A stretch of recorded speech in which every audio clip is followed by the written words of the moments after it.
사람만 추가된 것 같은데, 한 10사람 추가된 느낌이 드는데, 이게 무슨 일이죠? 예, 가끔씩 이렇게 한 번씩 빠지고 막 이렇게 완전체로 서신 일이 별로 없다가 오늘 뭐 이렇게 플러스 1까지 되니까 갑자기 다른 성가대가 된 느낌이었습니다. 예, 평소에도 잘하셨는데 더 잘했던 얘기예요. 평소에 못했던 얘기 아닙니다.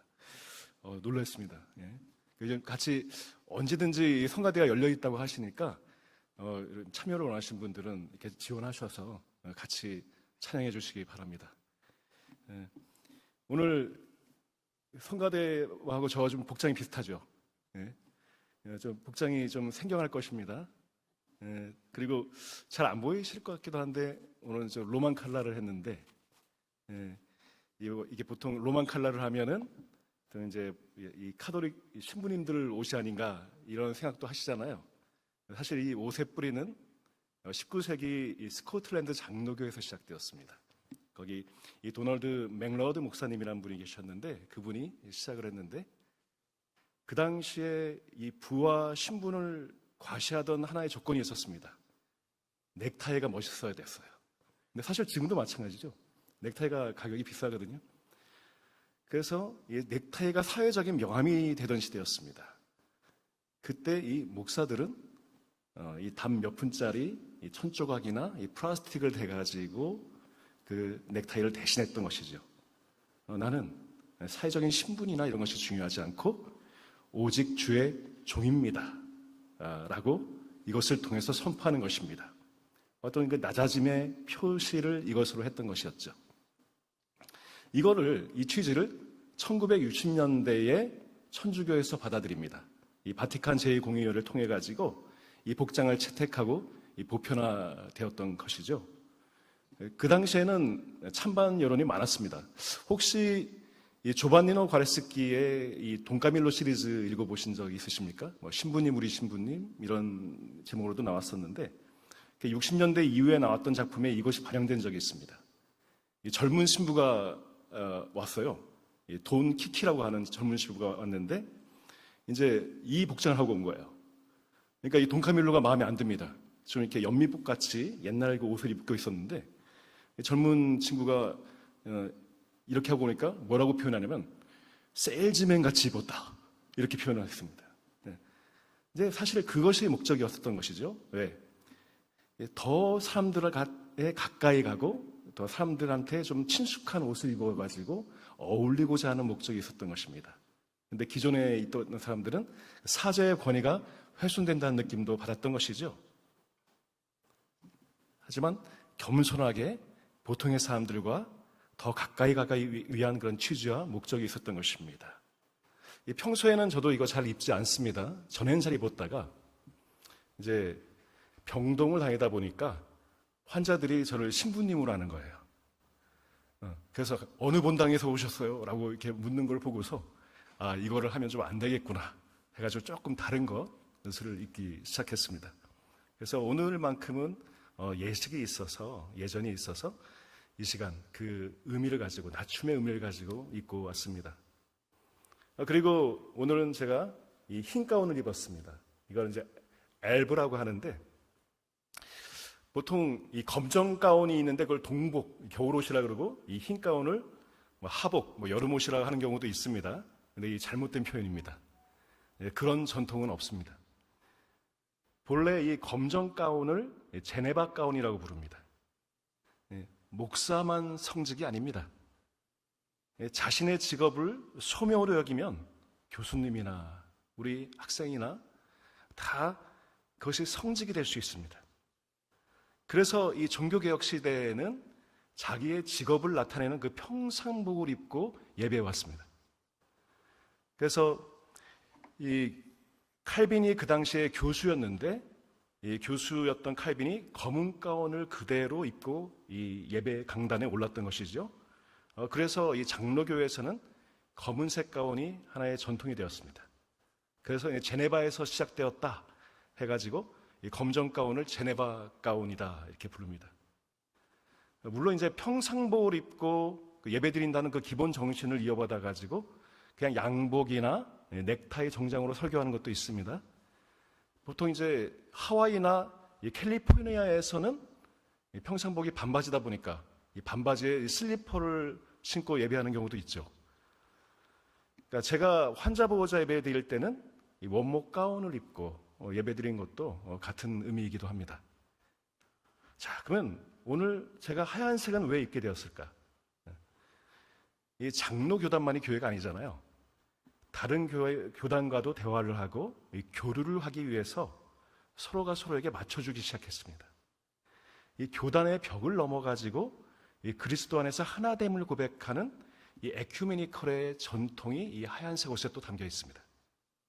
저 같은 경우에도 저는 장로교 목사입니다. 장로교에서 안수를 받고 미국에서 공부할 때는 루터교에서 공부를 했습니다. 매일 아니고 매주 한 번에서 두 번은 성찬식을 했습니다. 거의 10년 동안을. 그리고 제가 주일에는 UMC 감리교단에서 일을 했습니다. 제가 일부러 에큐메니컬한 척이 아니라 하나님께서 저를 그렇게 살게 하셨습니다. 그러면서 제가 오늘 이 흰색 가운을 입는 것, 그것은 어떤 의미가 있냐면 어떤 세상적인 신분이나 명예 같은 것을 그냥 심플하게 덮는다, 그런 의미도 가지고 있습니다. 세상에 가지고 있던 욕망, 그런 근심을 다 잊어버리고 이 강단에 서기 위함인 것도 있는 것이죠.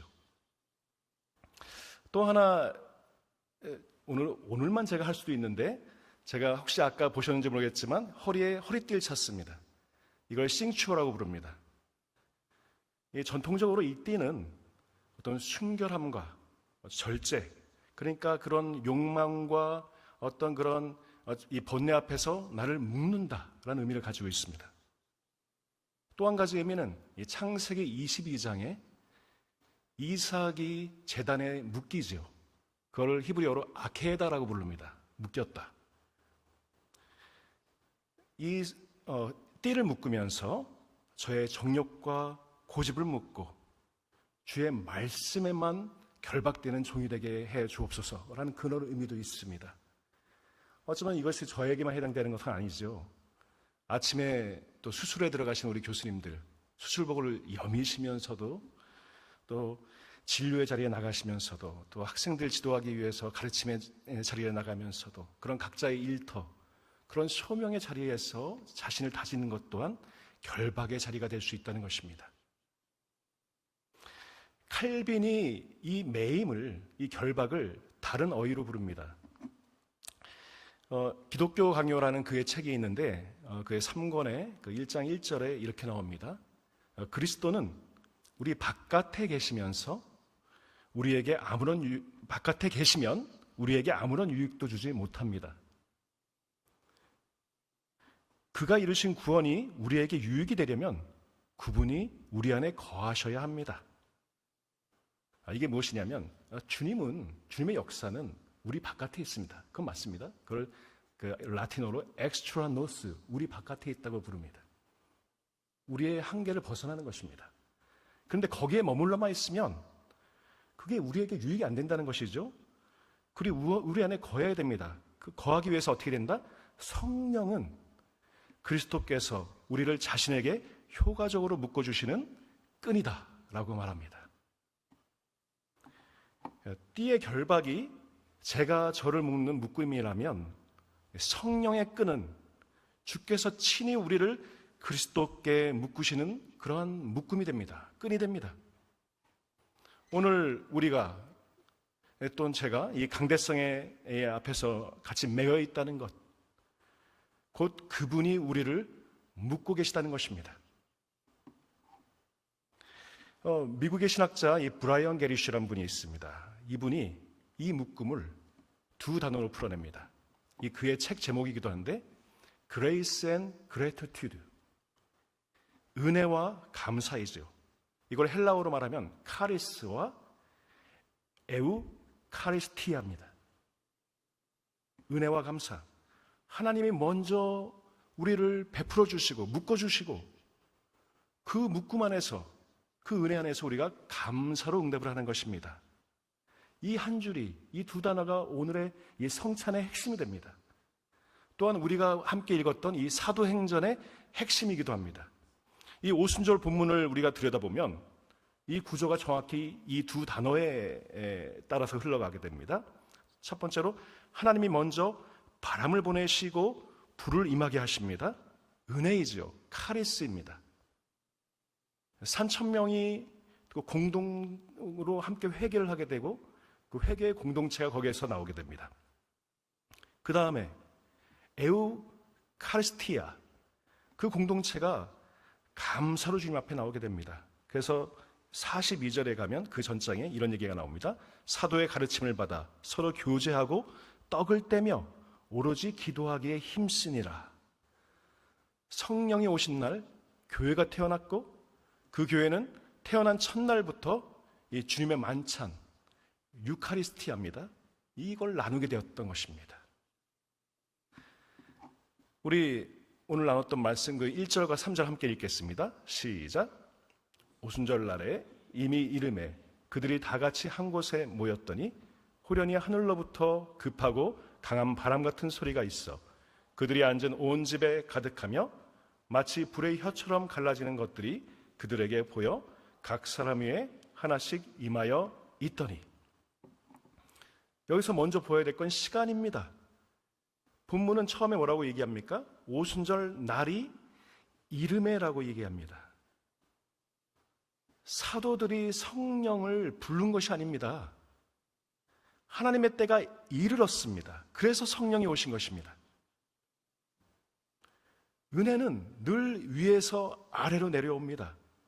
어쩌면 인간의 준비나 결심이나 열정이 하나님을 움직이는 것이 아닙니다. 하나님이 움직이시는 것입니다. 보내시는 것입니다. 이 은혜라는 것, 카리스라는 것은 늘 그렇게 역사하는 것입니다. 자, 물론 지금 기도하고 있습니다. 1장에서 보시면은 이 120명이 지금 마가다락방에서 기도하고 있습니다. 그들은 기다리고 있었습니다. 그 기다림조차 주님의 명령을 따른 것입니다. 자, 그런데 성령이 오신 것은 그들이 이제 충분히 기도했기 때문에 오신 것은 아닙니다.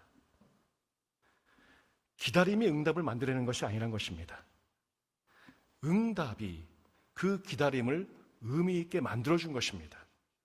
성령은 우리가 준비되었기 때문에 오시는 것이 아닙니다. 성령이 오시기 때문에 우리가 또한 준비될 수 있음을 믿으시기 바랍니다. 2절에서 바람이 등장합니다. 또 3절에서는 불이 등장합니다. 이 두 사인은 이스라엘의 오랜 기억을 지금 상징하고 있습니다. 신의 산이죠. 하나님께서 불과 연기 가운데 율법을 주십니다. 그 율법을 어디에 새깁니까? 돌판 위에 새깁니다. 자, 그러면 지금 오순절의 불은 어디에 임합니까? 본문의 3절에서 어디에? 각 사람 위에 하나씩 임한다고 합니다. 돌판이 아닙니다. 이제 사람 위에 임하고 있습니다. 이것은 예레미야서에서 수백 년 전에 언약을 했던 그 새 언약의 성취였던 것입니다. 자, 여기를 한번 같이 읽어보겠습니다. 시작. 그러나 그날 후에 내가 이스라엘 집과 맺을 언약은 이러하니 곧 내가 나의 법을 그들의 속에 두며 그들의 마음에 기록하여 나는 그들의 하나님이 되고 그들은 내 백성이 될 것이라. 여호와의 말씀이니라. 바깥에 새긴 율법이 아닙니다.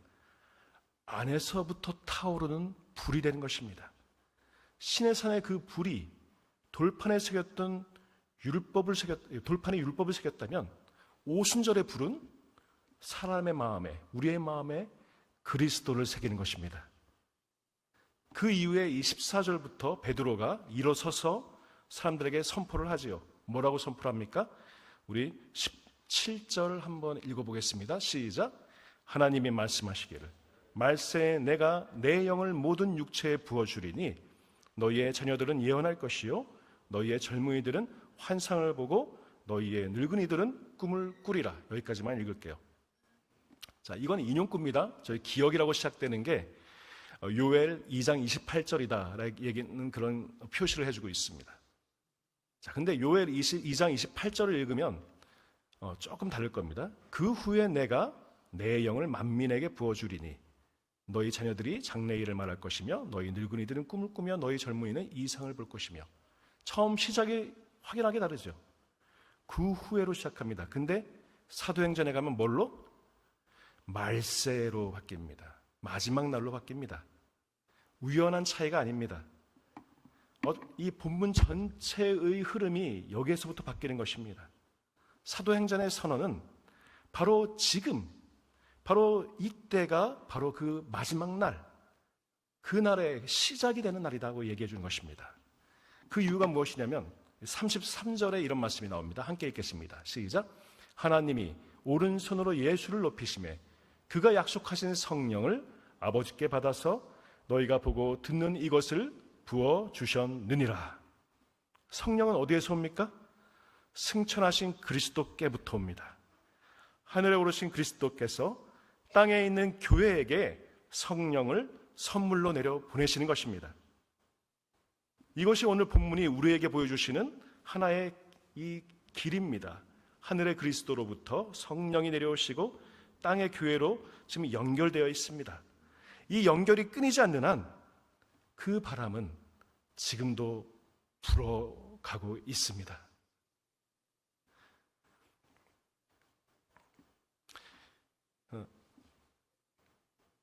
칼빈의 기독교 강요에 이런 말이 나옵니다.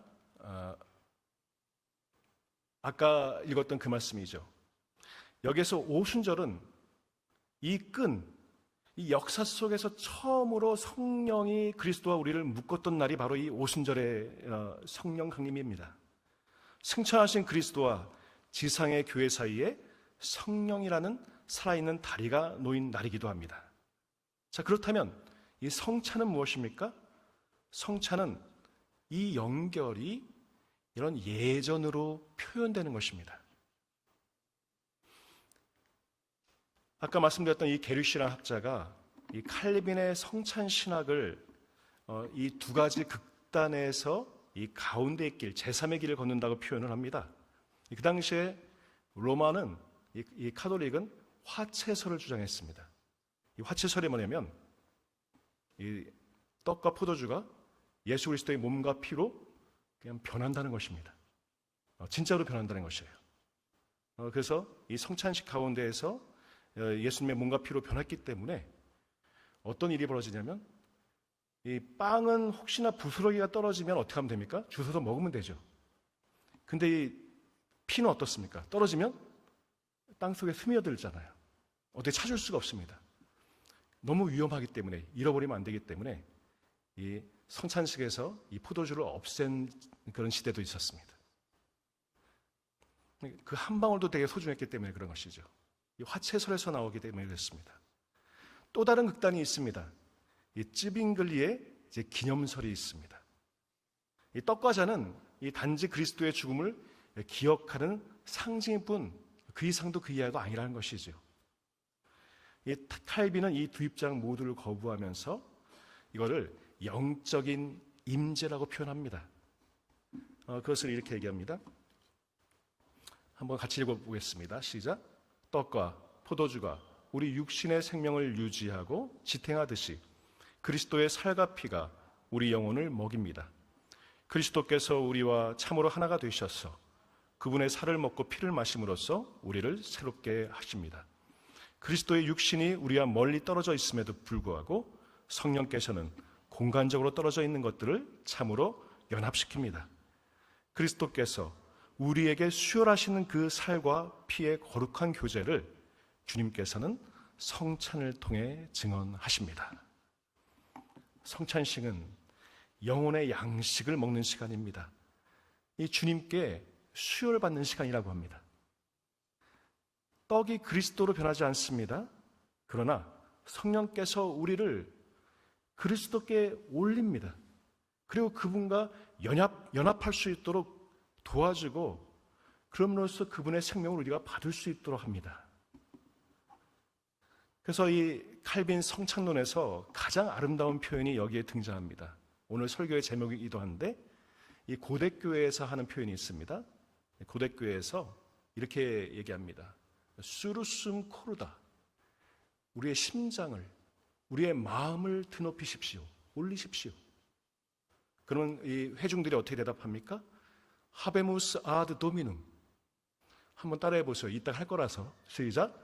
하베무스 아드 도미눔, 주님께 저희의 마음을 바쳐 올립니다. 자, 이거는 특별히 일어서서 합니다. 왜? 내가 들어 올리기 때문에 그렇죠. 칼빈은 이 고대 예전에 이 한마디에서 자기의 성찬론의 그 중심을 발견합니다. 이 부활 승천하신 그리스도는 지금 아버지의 우편 하늘에 계십니다. 지금 그분의 몸은 이 땅의 떡 안에 공간적으로 갇힐 수가 없습니다. 그러나 성령께서 지금 이 자리에 우리를 그 하늘의 그리스도에게로 올려갑니다. 그래서 칼빈은 이렇게 얘기합니다. 그리스도의 살이 반드시 떡 안에 놓여야만 성찬의 임재가 있다고 상상하는 자들은 그리스도께서 우리에게 내려오지 않으시면 임재하지 않는 것처럼 보는 모양입니다. 하지만 그리스도께서 우리를 자기에게로 들어 올리실 때에도 우리가 똑같이 그분의 임재를 얻게 된다는 사실을 그들은 모르는 것 같습니다. 우리는 종종 주님이 내 고통의 현장, 어쩌면 내 수술실, 내 강의실로 내려와 주시기만을 기다립니다. 하지만 칼빈은 얘기하는 것이죠. 성령은 지금 이 성찬의 자리에서 여러분의 지친 마음을 주님이 계신 하늘의 영광의 자리로 들어 올려주신다고 말합니다. 주님을 내 수준으로 끌어내리는 것이 아니라 성령이 행하시는 것은 우리를 주님의 수준으로 끌어올려준다고 말하는 것입니다. 오순절에 성령은 하늘에서 땅으로 내려오셨습니다. 카리스, 이 은혜의 방향이지요. 이 성찬식에서 성령은 우리를 땅에서 하늘로 들어올리십니다. 에우카리스티아입니다. 그 감사의 방향입니다. 이 방향만 다를 뿐 같은 성령이 같은 연결을 이루어 주시는 것입니다. 성찬을 가리키는 이 헬라어가 에우카리스티아입니다. 성찬은 본질적으로 감사의 행위입니다.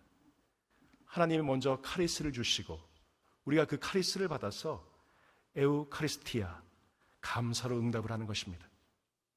오순절도 같은 구조입니다. 하나님이 먼저 바람을 보내시고 불을 임하게 하십니다. 은혜이죠. 카리스입니다. 3,000명이 회개하고 떡을 떼고 서로 교제하면서 가진 것을 나눕니다. 에우카리스티아.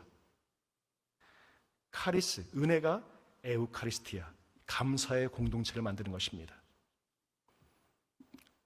그래서 오늘 우리가 성찬에 나오는 것은 어떤 의무를 이해하는 것이 아닙니다.